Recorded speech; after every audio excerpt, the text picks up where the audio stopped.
Hey friends, today I want to share a new story with you. Hope you like it. Most days, my phone is just something I use for work, to plan ads, approve messages, and ignore my mom's hints about getting married. But that Monday, my phone felt different. I was giving a presentation in the boardroom about how well our vegan shampoo ads were doing. Suddenly, my phone buzzed in my pocket, once, twice, then 3 times in 5 minutes. I quickly silenced it without stopping my talk. I said, as you can see, our results got 23% better after we started using Instagram Reels with wellness influencers. Buzz. I felt tense. After the meeting ended and I stepped into the hallway, I finally checked my voicemail. This is Officer Preston from LAPD, Miss Alicia Potter. Please call us back as soon as possible. It concerns a child who claims you are her mother. I replayed it 3 times. My stomach turned. A child. I called back immediately. A woman with a crisp voice answered, Los Angeles Police Department. How may I direct your call? This is Alicia Potter. I just received a message about a child. Moments later, Officer Preston's voice came through, calm but measured. Thank you for returning the call, Miss Potter. Earlier today, a 4-year-old girl was found alone at MacArthur Park. She's physically unharmed but frightened. She insisted your name was Mommy. That's not possible, I said slowly. I don't have children. She was wearing a silver locket with your name and phone number inside. My heart dropped. A silver locket. I remembered one just like it, a gift I gave Diana years ago. My sister who died in a car accident 3 years ago. But why would a child have it now? I am sorry, there must be a mistake, I whispered. We understand this is unexpected, but we need you to come to the precinct tonight if possible, he said. I stared out the hallway window. The sky over downtown LA had darkened. Somewhere in this vast city, a little girl was waiting, clutching something that once belonged to Diana. I didn't understand how or why, but I knew I had to go. I'll be there in 20 minutes, I said. The precinct smelled of coffee and cold metal. As I stepped inside, fluorescent lights hummed above, casting a pale glare over the reception desk. Officer Preston met me near the doorway, clipboard in hand, expression unwritable. Miss Potter, he nodded, thank you for coming. I need to see her, I said, my voice quieter than I expected. He led me down a hallway to a small observation room. Through the one-way glass, I saw a child sitting alone at a table, her legs dangling. She hugged a worn plush rabbit and clutched something silver in her hand. My breath caught. Her eyes, large, almond-shaped, and impossibly familiar, looked exactly like Diana's. That's her, I whispered. Preston nodded. We tried asking questions, but she only says a few words. She repeats your name and clings to that locket. He handed it to me, a small silver heart. I pried it open with trembling fingers. Inside, my name and my number were etched in Diana's handwriting. She called me Mommy, I asked. She did, and when we asked about her parents, she went quiet, but she trusts you, maybe instinctively. He opened the door gently. I stepped in. The girl looked up, eyes locking onto mine. For a moment, nothing moved, just silence and the weight of 1,000 unspoken memories. Then she whispered, Mommy. I knelt slowly. Hi, I'm Alicia. She blinked, uncertain. What's your name? Peggy, she said. Her voice was soft, unsure. You're safe now, Peggy, I promise. Her small arms wrapped around my neck without hesitation. I froze. The air squeezed out of my lungs, not from pressure, but from recognition. Her embrace felt like Diana's, as if time had reversed itself and gifted me back what I lost. Later, as I sat beside her, Preston returned. We ran a preliminary check. He said quietly, there's something you need to see. He handed me a photocopy of adoption papers. Birth mother, Diana Potter. Emergency contact, Alicia Potter. The room tilted slightly, but Diana never said anything. She was married. She died 3 years ago. Why would she? I whispered. We're still piecing that together, he said, but one thing is certain, this girl is your niece.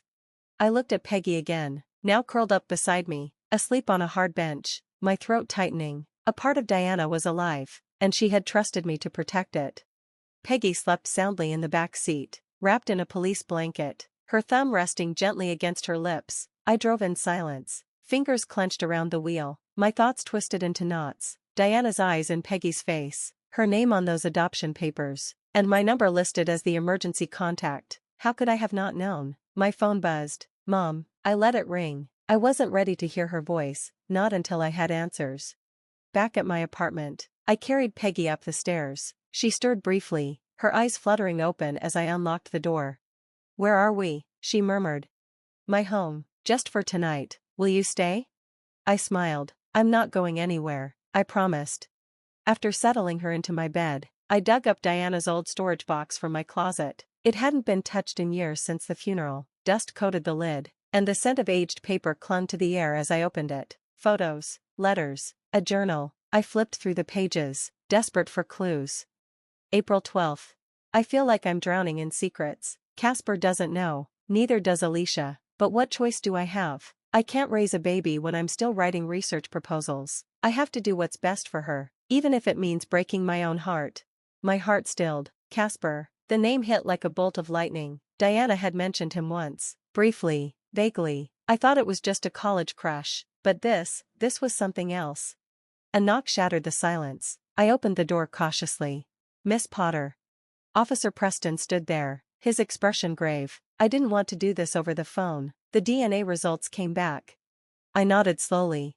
"She's your biological niece," he confirmed. "And there's more. The adoptive parents, Darcy and Felix Jennings, they are in custody. Multiple counts of neglect and abuse. Neighbors reported screaming. Peggy was found alone, barefoot near a freeway. She won't be going back to them." My throat burned. "Why didn't Diana tell me?"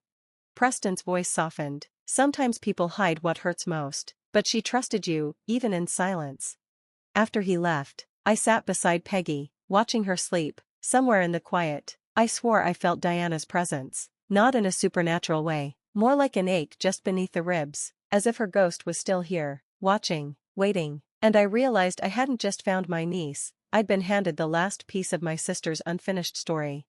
The next morning, the air was heavy with purpose. I had barely slept, my mind looping through the journal entry, the DNA results, the bruises I'd noticed on Peggy's tiny wrists. In the kitchen, she sat quietly with a glass of juice, her eyes scanning the walls like they held secrets.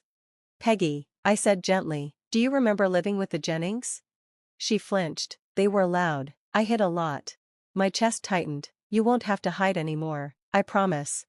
At 9 a.m. sharp, I arrived at the Department of Family Services. A woman in a beige pantsuit met me with a clipboard and a professional smile far too calm for the situation. "Miss Potter, we appreciate you coming in. As the emergency contact, your presence is important, but this will be handled by protocol." "Protocol?" I snapped. That child was abandoned, bruised, and traumatized. She's not going back to those people, is she? The woman didn't blink. "Not without due process. The Jennings are requesting visitation rights. They claim misunderstandings, stress." I shot to my feet. "Misunderstandings don't leave scars." A second voice cut in from the hallway. "Miss Potter," said a tall man in a navy suit as he entered. "My name is David Langley. I represent the Jennings." "Of course, a lawyer. Your client's bullied and beat a 4-year-old, I hissed. "There's nothing to defend."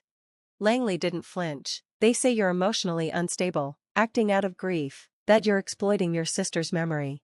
I froze. The accusation sliced deeper than expected. "You don't know anything about me," I said, voice shaking. "No, but a judge might want to." As he turned to leave, he added, "This will get messy." I clenched my fists. If they wanted a fight, they'd get one, but I wouldn't back down.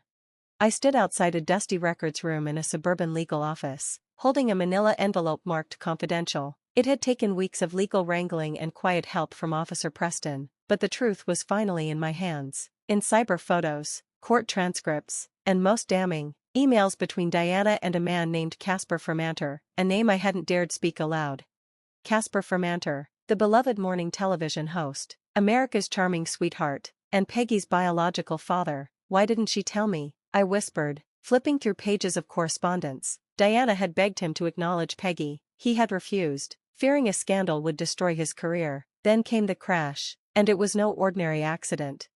Preston met me in the parking lot, eyes grim. "The mechanic's report confirms it, Alicia. The brake line was tampered with." My knees nearly gave out. He nodded. "We're investigating, but there's reason to believe someone wanted her silence." My mind reeled. "Casper, Preston, we're not pointing fingers yet, but your sister's death, it may not have been accidental." That night, I tucked Peggy into bed, her small arms wrapped tightly around her stuffed giraffe. "Alicia," she murmured, Will I have to go live with someone else? I stroked her hair. Never. I'm your family forever.